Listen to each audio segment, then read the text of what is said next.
Hi, I'm Dr. Lisa Olson from the Smart Weight Loss Coaching Podcast. I've been working with Julia for almost 100 episodes now, and she has really helped me grow my podcast from basically just my parents, my husband and kids, and my sister as listeners to over 17,000 downloads. I mean, the amount that she expanded my audience went way beyond my expectations. She really blew my mind. I have quadrupled the number of downloads over the past 12 months. Julia has been so much more than just my podcast teacher. She has been like a partner to me, really taking an interest in my program and helping me more than I ever could have asked for. I highly recommend Julia. How amazing is that? I am so grateful that Dr. Lisa shared her experience. And if her story resonated with you and you're thinking, wait, I want results like that too, that is exactly what we're doing inside the Podcast Growth Collective. It's the place for online business owners who want to turn podcasting into a powerful growth tool without the burnout and without guessing what to fix. If you're ready to stop spinning your wheels and finally start seeing results from your podcast, I would love to support you. Head to thepodcastteacher.com/collective to learn more and to join us. And now let's jump into today's episode.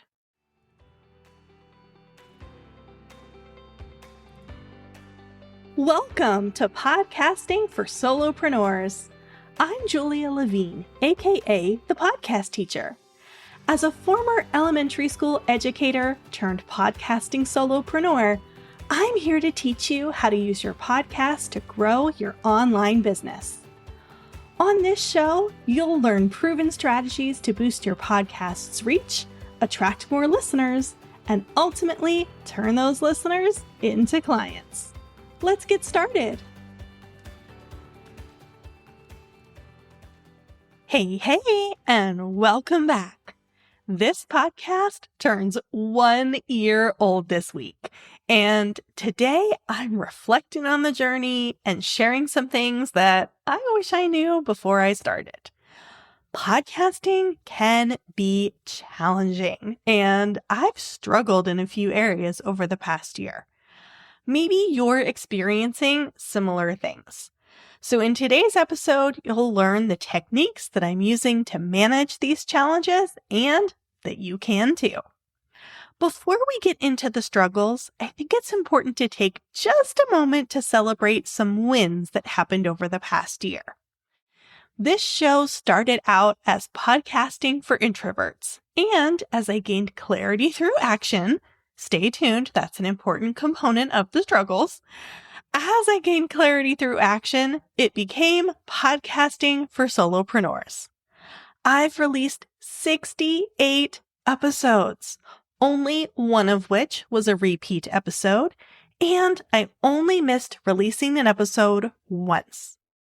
In the fall, I moved from 1 episode a week to 2 a week, and the podcast just surpassed 15,000 total downloads.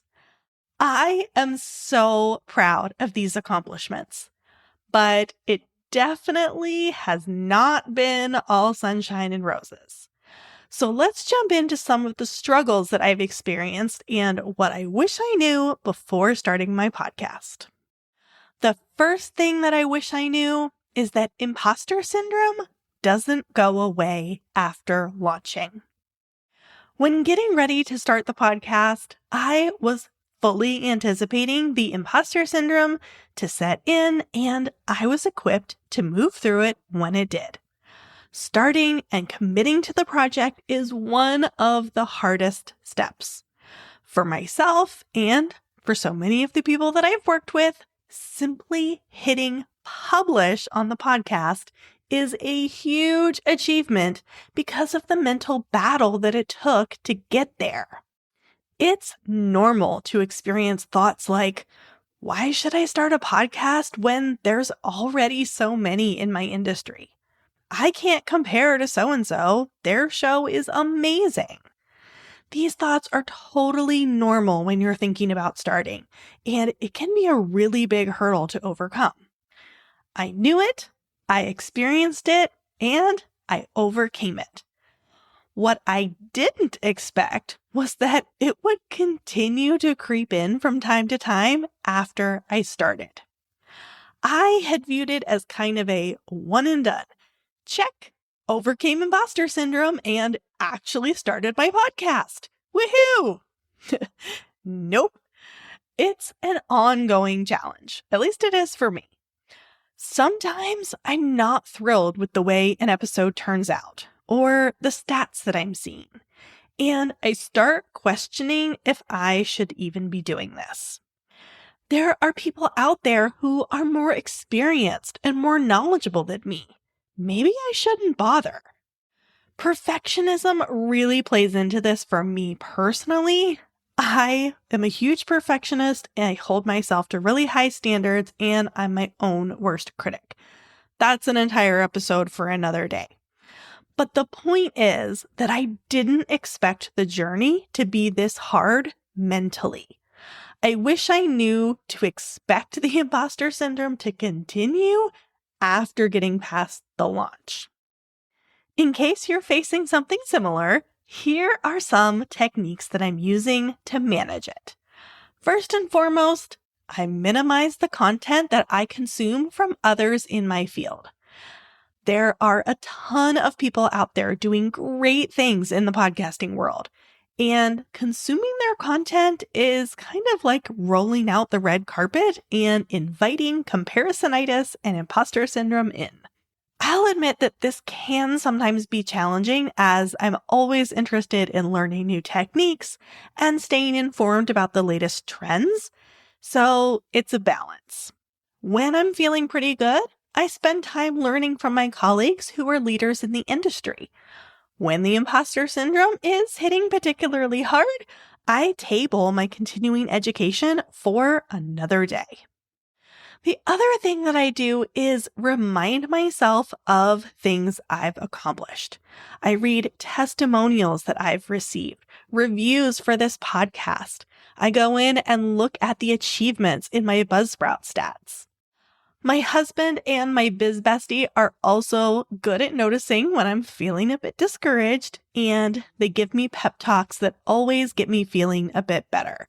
So having a good support system, whether that's family, friends, colleagues, even a pet that can just give you a good snuggle, that is really important.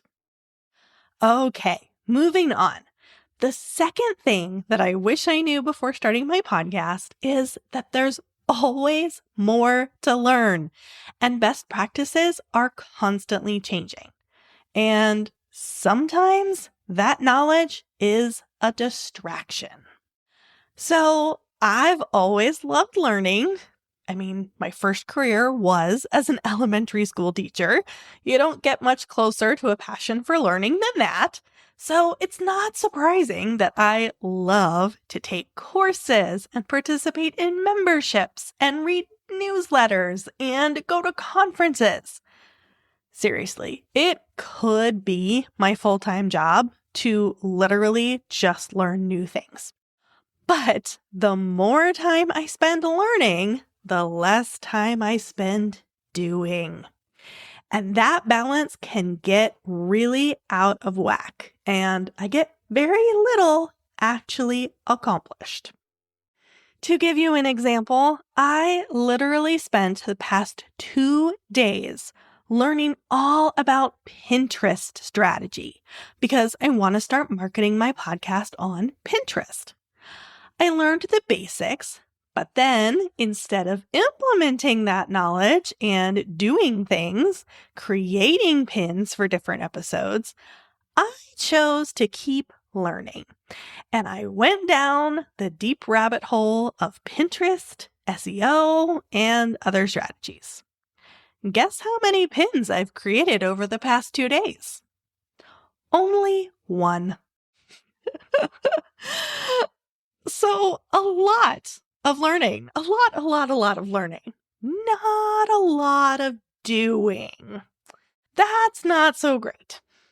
If you're in a similar situation, here are a few tips.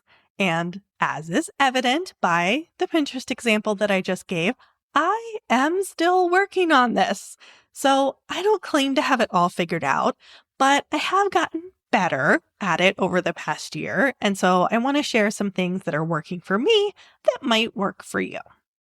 The first thing that was really important is to recognize that this is a procrastination technique and to call myself out for it.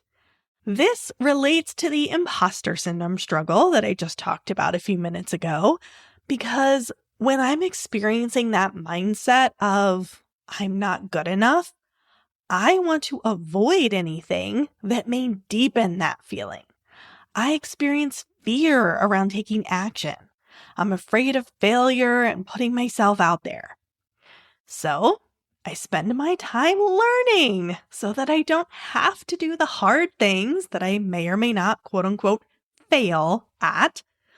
Learning is my cozy and safe comfort zone. Nothing bad will happen to me while I'm just learning. It's an avoidance tactic to procrastinate on the things that really need to get done. Ouch, right? Oof. Admitting the problem is always the first step, and it took me a long time to admit that this was an underlying reason behind a lot of my learning. Not all of it, but a lot of it. The next step is to look at the big picture goals and determine which learning aligns with those goals. As a podcast coach, my own podcast is one of the most important assets in my business. And one of my big goals is to increase my monthly downloads by 20% in the next 90 days. Now, I need to take action if I want to achieve that goal. It's not going to just happen because I want it to happen. So spending time learning how to market my podcast using Pinterest qualifies as a good use of my time and resources. That's not always the case. Usually the answer is no, this is a shiny object that does not align with my goals and is not something that I should be spending my time on right now. But this particular Pinterest example passes the test. But then we get into the third and final step, which is to spend equal time learning and doing as a maximum. Really, I should spend way more time doing than learning, but I'm setting realistic goals based on where I am right now. And for me, 50-50 learning and doing is realistic to strive for. This is where I failed big time in the Pinterest example. Again, I'm still a work in progress. Even though learning Pinterest strategy is a worthwhile use of time and not in and of itself solely a procrastination tactic, 2 entire days spent dedicated to learning certainly was. I spent 99% of my time learning and 1% doing because I was procrastinating. Graphic design is not my strong suit, and I quickly discovered that creating pins that look good is very challenging. Taking that action was uncomfortable, so I kept returning to the cozy, safe learning space to avoid the doing. And now I really have nothing to show for all of that time spent. While I didn't succeed in this particular instance, striving for that 50-50 ratio has helped me in the past. Sometimes I even set a timer to help keep me on track. So as you're thinking about your podcast goals, make sure to choose learning that aligns. If you want to grow your podcast audience, learning how to edit is probably not a worthwhile use of your time and is a distraction. If you purchase my growth program, that aligns with your goal. Yay! But if you just consume the lessons without implementing any of the techniques, that's not doing anything for you, and it's just serving as a distraction and a procrastination technique. Before I started my podcast, I was unprepared for how many temptations there would be to learn new podcasting skills and how many of them would simply be distractions along my journey. All right. And the third thing that I wish I knew before I started my podcast is that knowing podcasting and doing podcasting are two different things. I came up with this as an entirely separate concept from my second point about procrastination learning, but as I'm fleshing out this episode, it's obvious that there's a lot of overlap, so I won't repeat all of what I just said, and we'll just add on to it a bit.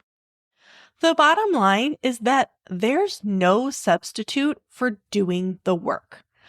I helped other people launch their podcasts before starting my own, and I was confident in my skills. I knew what to do, but actually doing it was a different story. It's kind of like learning to drive. You can watch someone, you can cognitively understand when to press the gas and when to press the brake. You can score 100% on the written test. But actually driving, actually pressing the gas when you're supposed to press the gas, actually pressing the brake when you're supposed to press the brake, that's an entirely different story. You can't do it until you do it. And I wish that I had done it sooner. It being starting my podcast. It would have moved the needle with my skills and in my business so much faster. So my advice here is to start the podcast if you haven't yet, and keep going if you have. Despite the successes that I talked about in the beginning, there have been many times over the past year where I was tempted to throw in the towel. It's part of the process. But the only way to build your podcasting muscle is to put in the reps, to keep doing it. It can be very challenging at times, but if you just keep going, you get better and better at it. The times that you're tempted to quit become fewer and further apart.